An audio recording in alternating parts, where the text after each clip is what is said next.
Aujourd'hui, je voudrais partager le message sur l'Épître aux Philippiens, chapitre 4, verset 13. Je lis le passage. Je puis tout par celui qui me fortifie. Amen. La parole que nous avons lue ensemble aujourd'hui est une parole qui, rien qu'en lisant, nous donne véritablement force et consolation. Je puis tout par celui qui me fortifie. C'est une parole qui nous fait dire naturellement « Amen ». Alors la question importante est la suivante. Quand il est dit que je puis tout, qu'est-ce que je puis réellement faire? Que signifie ce tout dont il est parlé ici? Je puis, par celui qui me fortifie, être premier comme étudiant dans ma classe. Et c'est là. Bien sûr, c'est possible par celui qui nous fortifie. Mais ce n'est pas ce que dit le texte aujourd'hui. Ou bien, je puis, par celui qui me fortifie, me marier avec un bon époux, une bonne épouse.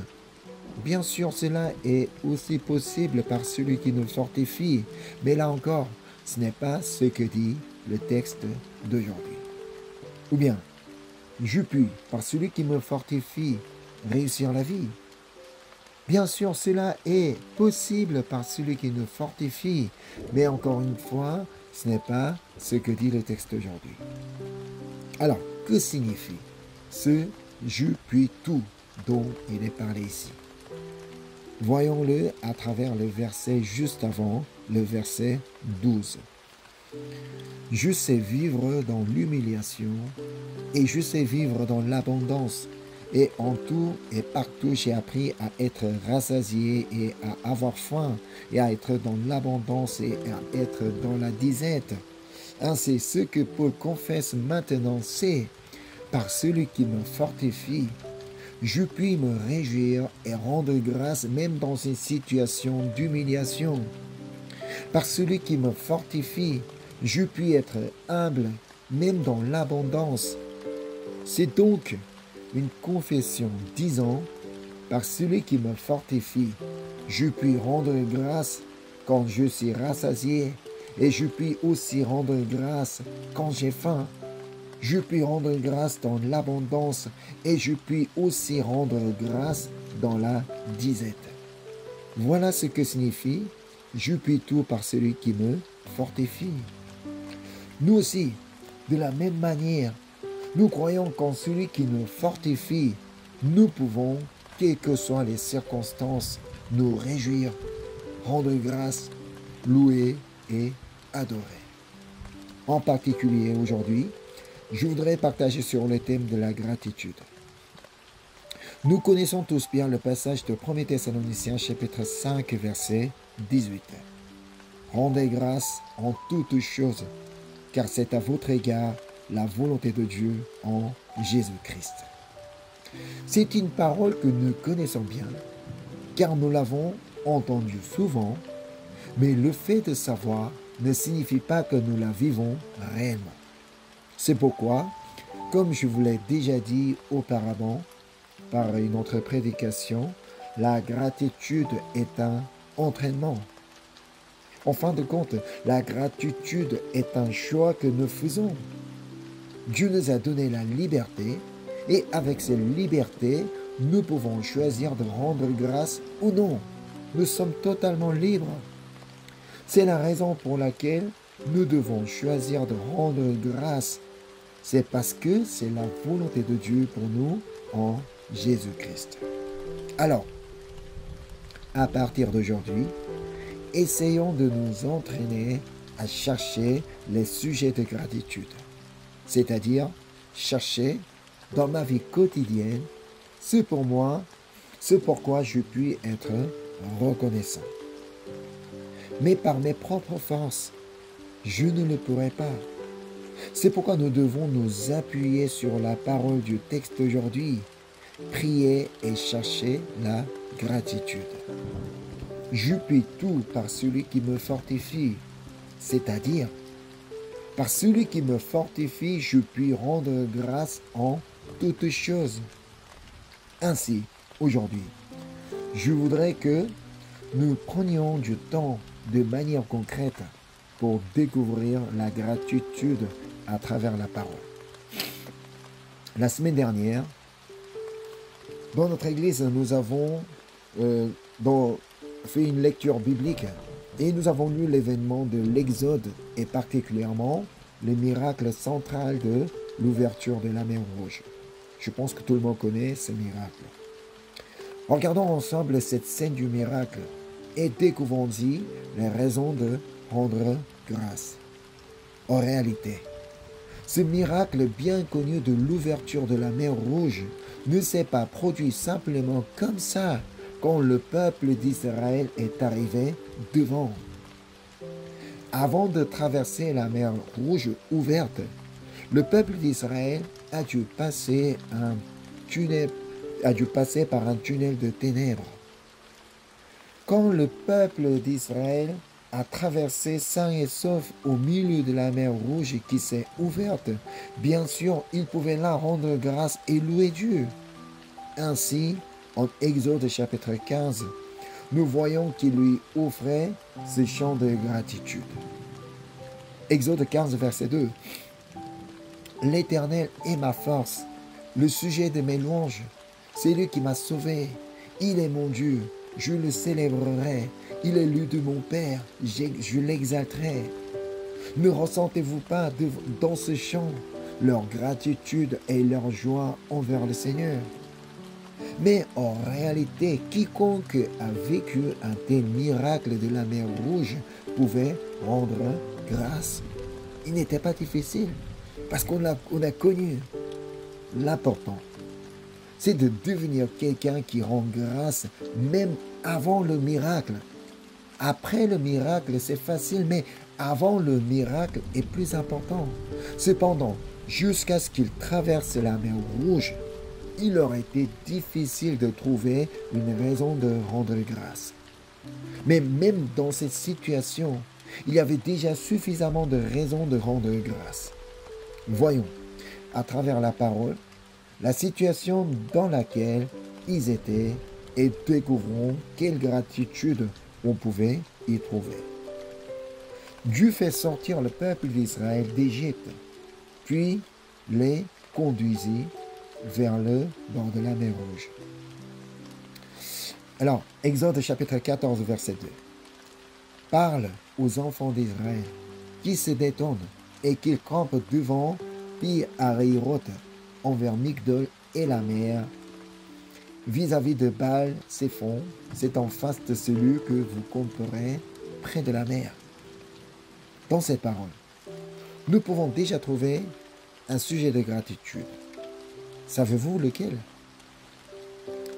Selon la direction de Dieu, le peuple d'Israël a dressé ses tentes en face de Baal-Séphon au bord de la mer. Mais cet endroit devient rapidement un lieu de terreur mortelle. Parce que les soldats égyptiens les poursuivaient pour les tuer. Et comme la mer Rouge leur bloquait le passage derrière eux, ils se retrouvaient complètement enfermés là. Verset 9. Les Égyptiens les poursuivirent, et tous les chevaux, les chars de Pharaon, ses cavaliers et son armée les atteignirent, campés près de la mer, vers Pi-Hahiroth, vis-à-vis de Baal-Séphon. Dans une telle situation, pouvait-on vraiment rendre grâce à Dieu? Devant eux, les soldats égyptiens qui couraient pour les tuer. Derrière eux, la mer Rouge. Une situation dans laquelle il était absolument impossible de trouver une raison de rendre grâce. C'est pourquoi ils se sont mis à se plaindre à Moïse. N'y avait-il pas de sépulcre en Égypte que tu nous aies emmenés pour mourir dans le désert? Mais étonnamment, Moïse a donné dans cette situation une réponse extraordinaire. Exode 14, verset 13. Moïse répondit au peuple, « Ne craignez rien, restez en place et regardez la délivrance que l'Éternel va vous accorder en ce jour, car les Égyptiens que vous voyez aujourd'hui, vous ne les verrez plus jamais. Moïse était un homme qui, dans ces situations insensées, a découvert la gratitude. Quelle a été cette gratitude qu'il a découverte? C'est qu'il pouvait rendre grâce parce qu'il croyait que, même dans cette situation, Dieu était avec eux et allait les délivrer. Oui, la peur était bien réelle. Mais ce qui lui permettait de rendre grâce au milieu de cette peur, c'est la foi que Dieu, le vivant, qui était avec eux, allait les sauver.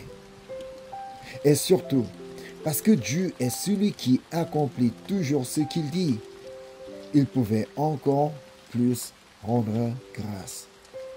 Car Dieu avait déjà parlé à Moïse. Au verset 4, « J'endurcirai le cœur de Pharaon, et il les poursuivra.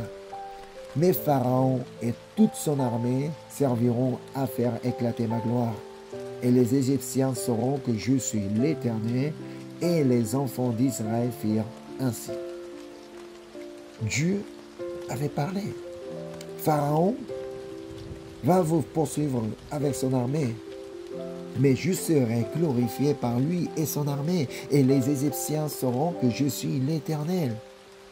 Cela signifiait donc que Dieu allait lui-même combattre pour eux et vaincre leurs ennemis. Ainsi Moïse proclame devant le peuple, au verset 14, « L'Éternel combattra pour vous, et vous, gardez le silence. » En réalité, Dieu leur avait déjà donné, au verset 2, la raison pour laquelle ils pouvaient garder le silence. Je lis le verset 2. « Parlez aux enfants d'Israël, qui se détournent et qui campent devant Pi-Hahiroth, entre Migdol et la mer, vis-à-vis de Baal-Séphon. C'est en face de ce lieu que vous camperez près de la mer. » Dieu leur avait dit de camper entre la mer et Migdol. Migdol est un nom de lieu, mais en hébreu, ce mot signifie aussi forteresse ou tour. Ainsi, Dieu lui-même était devenu leur forteresse, bloquant devant eux l'ennemi. Bien sûr, derrière eux, la mer Rouge leur bloquait la route, mais devant eux, il y avait Migdol, c'est-à-dire Dieu, leur forteresse, qui les protégeait contre les soldats égyptiens. Cette vérité est confirmée dans les versets 19 et 20. L'ange de Dieu qui allait devant le camp d'Israël partit et alla derrière eux, et la colonne de nuée qui les précédait partit et se tint derrière eux, et se plaça entre le camp des Égyptiens et le camp d'Israël. Ces nuées étaient ténébreuses d'un côté, et de l'autre elles éclairaient la nuit, et les deux camps n'approchèrent point l'un de l'autre pendant toute la nuit. Le peuple d'Israël se trouvait entre Migdol et la mer, et entre les soldats égyptiens, et eux se tenaient Migdol. Autrement dit, Dieu, leur forteresse, se tenait entre eux, et ainsi que toute la nuit les Égyptiens ne pouvaient approcher. Dans le psaume 121, nous lisons une confession célèbre. Psaume 121, versets 1 et 2. « Je lève mes yeux vers les montagnes. D'où me viendra le secours? Le secours me vient de l'Éternel, qui a fait les cieux et la terre. » Même si nous nous trouvons dans une impasse totale, là se tient Dieu, notre Migdol. Ainsi même dans un cul-de-sac, nous pouvons trouver des raisons de rendre grâce. Parce que même dans un lieu où tout semble perdu, Dieu, notre Migdol, est avec nous. Nous avons des raisons de rendre grâce. Je lève les yeux vers les montagnes. D'où me viendra le secours? Le secours me vient de l'Éternel qui a fait les cieux et la terre. Amen. Parce qu'ils croyaient en Dieu qui était avec eux, Moïse a pu proclamer par la foi. Et Dieu lui a répondu au verset 15. L'Éternel dit à Moïse, « Pourquoi ces cris? parle aux enfants d'Israël et qu'ils marchent. Mais là, dans cette impasse, où pouvaient-ils bien marcher? Vers la mer Rouge ou vers les soldats égyptiens?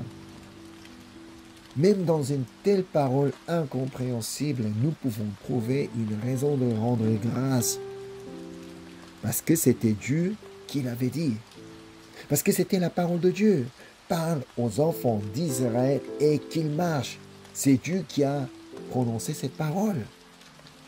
Cela signifiait, si je vous dis d'avancer là où il n'y a pas de chemin, c'est que je vais ouvrir un chemin.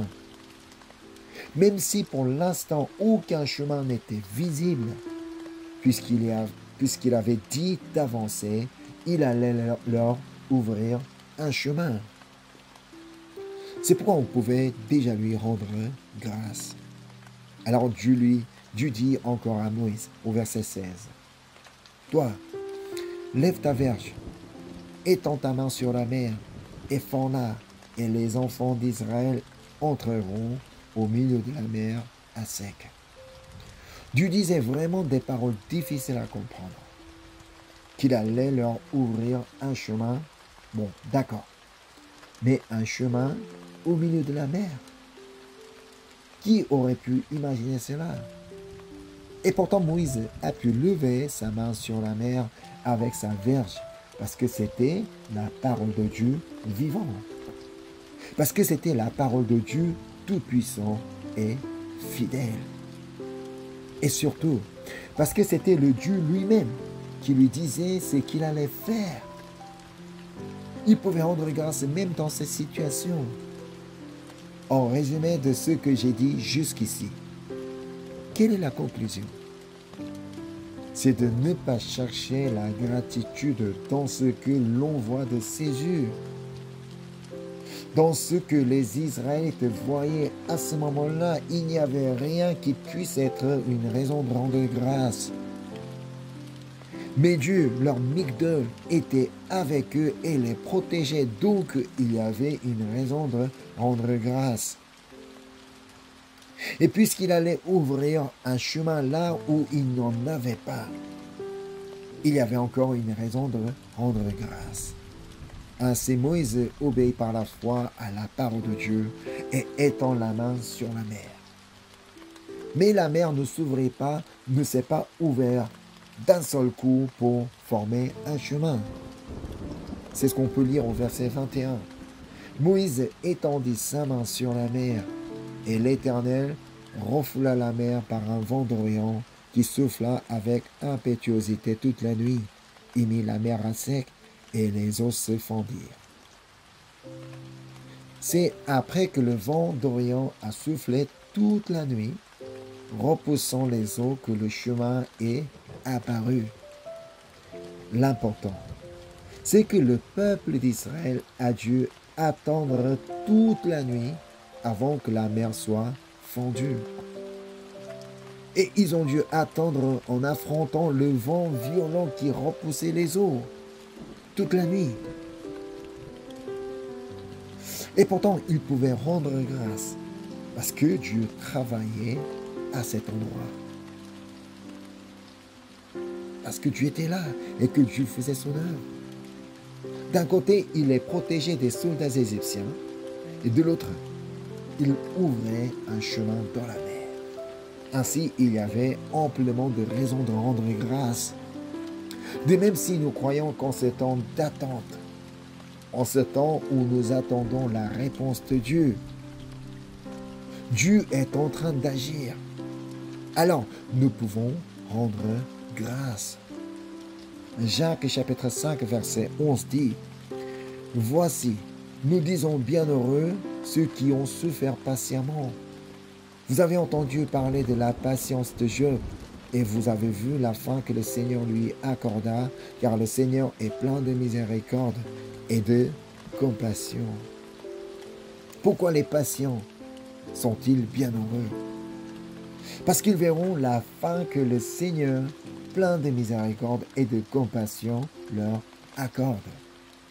C'est pourquoi nous pouvons rendre grâce même dans la patience.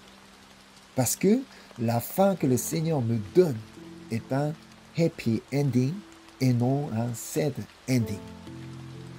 Ainsi, la mer s'est ouverte et les enfants d'Israël ont traversé à pied sec au milieu de la mer. Mais aussitôt, les soldats égyptiens se sont lancés à leur poursuite dans la mer. Pourquoi donc?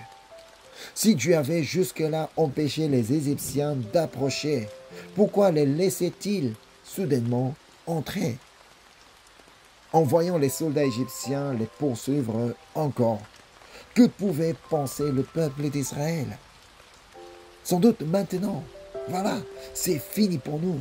Nous allons maintenant mourir. Et pourtant, même là, il y avait encore une raison de rendre grâce. Parce que même au milieu de la mer, Dieu était toujours avec eux. Et parce qu'ils avaient la parole de promesse, Dieu serait glorifié à cause de Pharaon et de son armée, ses chars et ses cavaliers. C'est-à-dire, il allait voir la puissance de Dieu. Ils allaient voir la puissance de Dieu qui détruirait leurs ennemis. Alors, Dieu fait en sorte que les roues des chars égyptiens se détachent, rendant leur poursuite difficile, et ils troublent leur armée. Ainsi, ils ne pouvaient pas poursuivre correctement le peuple d'Israël. Quand tout le peuple a traversé, Dieu a ordonné encore à Moïse d'étendre sa main sur la mer, et les eaux sont revenues et recouverts les Égyptiens. Ainsi, les soldats égyptiens sont tous exterminés sur place. C'est ce qu'on peut lire au verset 28. Les eaux revinrent et couvrirent les chars, les cavaliers et toute l'armée de Pharaon qui était entrée dans la mer après les enfants d'Israël, et il n'en échappa pas un seul. Amen. En réalité, jusqu'à la destruction des Égyptiens, les enfants d'Israël n'avaient rien fait. Ils avaient simplement dressé leur tente là où Dieu leur avait dit. Ils étaient restés tranquilles quand Dieu leur a dit de rester tranquilles. Ils avaient attendu jusqu'à ce que la mer s'ouvre, et ils avaient traversé quand Dieu leur a dit de traverser. Finalement, c'est Dieu lui-même qui avait combattu les Égyptiens et qui les avait sauvés. Ce Dieu est aujourd'hui avec nous et il nous protège. Il nous conduit encore aujourd'hui et il fend encore la mer Rouge qui nous barre le passage pour nous ouvrir un chemin. Il nous accorde aussi chaque jour la grâce et la force dont nous avons besoin. C'est pourquoi nous pouvons faire cette confession. Je puis tout par celui qui me fortifie. Amen. Quand je regarde les soldats égyptiens qui s'avancent contre moi, je ne puis rendre grâce jamais. Quand je fixe mes regards sur les Égyptiens et leurs armes, je ne pourrai jamais rendre grâce. Quand je regarde la mer Rouge qui m'empêche d'avancer, je ne puis rendre grâce. Impossible. Mais si je lève mes yeux vers Dieu, mon Migdol, qui est toujours avec moi et qui me garde, alors je crois que nous pourrons vivre une vie de gratitude en toutes circonstances. En celui qui nous fortifie, nous pouvons rendre grâce en toutes choses. En celui qui nous fortifie, nous pouvons toujours nous réjouir. En celui qui nous fortifie, nous pouvons être dans la paix. Et encore, en celui qui nous fortifie, nous pouvons adorer Dieu en toutes circonstances. Alors ne cherchez pas les raisons de rendre grâce dans les circonstances, dans l'environnement. Si Dieu, qui est toujours avec nous, devient lui-même notre raison de rendre grâce, alors seulement nous pourrons devenir ceux qui rendent grâce en toutes choses. Ainsi, à partir d'aujourd'hui, je vous bénis au nom de Jésus-Christ. afin que vous et moi vivions comme des adorateurs qui rendent grâce en toutes choses et se réjouissent toujours en Dieu, notre Migdol, qui est avec nous et qui nous fortifie. Amen. Je vais prier. Seigneur, merci. Merci parce que tu es là. Merci parce que tu es présent dans notre vie. Merci parce que tu es Dieu Migdol. Tu es notre forteresse. Même si des choses mauvaises nous entourent, nous savons que tu es là pour nous protéger, pour nous garder. Et que tu es là pour ouvrir un chemin, même au milieu de la mer. Merci parce que tu es tout puissant. Merci parce que tu es fidèle, Seigneur. Merci parce que tu es toujours là. Merci énormément pour toute la grâce que tu nous accordes chaque jour, Seigneur. Et encore pour ton amour. Nous voulons continuer à faire confiance en toi, Seigneur, et que nous voulons toujours continuer à rendre grâce en toutes choses par celui qui nous fortifie. Merci, Seigneur, pour ta parole, pour le message que tu nous donnes aujourd'hui. Je te prie au nom du Seigneur Jésus-Christ. Amen.